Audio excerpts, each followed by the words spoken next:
Male stereotype, I don't know if it's changed much. We're talking more, but I still think the male stereotype is to be good at sport, hang out with your friends, drink on the weekend, don't express your feelings. It's weak to show emotion. Certainly can't advocate that I am any good at expressing my feelings. I've done my very best to probably bottle things in. I remember there was one time in high school where someone said something about me being too loud or too talkative, and I really felt, I think that stuck with me for quite a while, where I felt like I had to keep things to myself or only say what was right and really try hard to fit into certain groups or a certain stereotype. So yeah, I definitely felt like I probably withheld a lot of my true personality growing up to fit in. I think for those young men and women who are suffering, they're doing it in silence a lot of the time, and when they're suffering, they withdraw and they're most likely to be on their own. So do people really know what they're going through? Probably not. Kai was so cheeky. He was the naughtiest out of the three of us. He was the smartest and probably the most talented. The kindest, sweetest, most sensitive little child that you'll ever meet. A life of the party, walk in and heads turn kind of a bloke. Anything he wanted to do, he would do at 100%. He was just everything you want in a brother. From the outside, yeah, he looked like the boy who had everything. He was sporty, he was handsome, he was smart, he had the girlfriend, and he also had the most amazing amount of torture going on in the middle of his head. I think he felt like if he came forward and said, I'm struggling with these issues, that people would see him differently, or maybe not perceive him the way he was being perceived. I remember probably a week before he passed away speaking to him on the couch and almost telling him jovially that it'll be all right, you'll be fine, you'll come out the other side. I just had no idea how much he was hurting. I have to look at what's the positives that has happened out of this. How can we make a difference? How can we change it? How can we not allow this to happen to other people? My goal with Kai Fella is to talk about suicide, which is the elephant in the room, to give people the knowledge that is the biggest killer of our youth, and it does take 7 boys a day, 2 girls a day. But we just never wanted another person or family to be going through that pain. So it was really important setting up Kai Fella with the hope that we could help someone, and even if we could just save one person's life, whether that be a boy or a girl, it just meant the world to us, knowing that we could be doing that.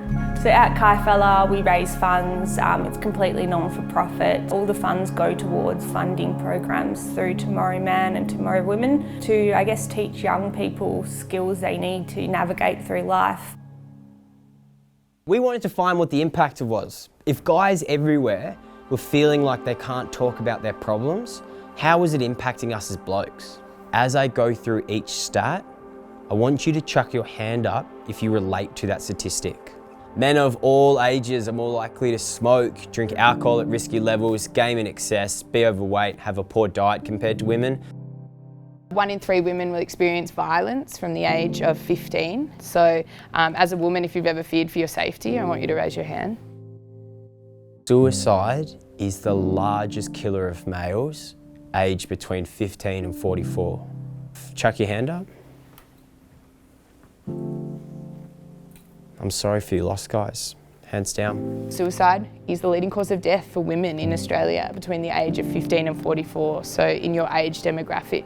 If you have ever lost someone to suicide or supported a friend who has lost someone to suicide, I want you to pop your hand up. And I think that every time someone speaks up, puts their hand up or puts their voice to some of this stuff on the board, the easier it gets to talk about it. So I want to give everyone in here the chance to do this, but not through talking, because I know that can be really hard. Who would find it difficult to jump up here and talk like that about their life? Yeah, 100%. So instead we're going to do it in a way that doesn't include any talking, but still going to give you boys a chance to wrestle with this stereotype. This activity is a chance to do exactly that, to take up space in this room and just keep dipping into the conversation that we have already started incredibly well. We call this activity step to the line. A step to the line if you think the boys around here can have a bit of banter, meaning there can be a bit of jokes, a bit of piss taken. Every day. Hold the line if you ever see the piss taking go too far. Step to the line if you are an emotional person. Thought that would come up. Stay on the line if you feel uncomfortable sharing that emotion with others. Yeah. And stay on the line if that's because you worry about being a burden to those around you. Step to the line if you've ever gone through a challenging time.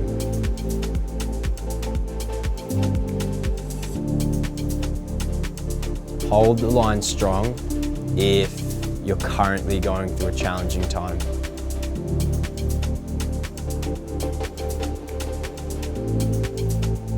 So blokes on the line, you don't need to say or do anything, just have a look up and down at the other guys on the line, just give them a nod. Know that whatever you're going through, you're not the only bloke in this group. Step to the line if you have ever been underestimated.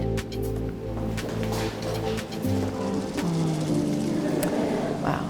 Stay on the line if you have ever been underestimated because of your gender, race, or appearance.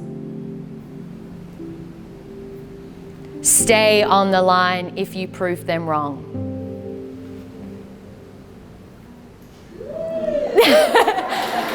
Amazing. I don't know. That's the first time we've had a clap. And step back. If I had to go back and describe to my teacher how the workshop was, I'd say that it was very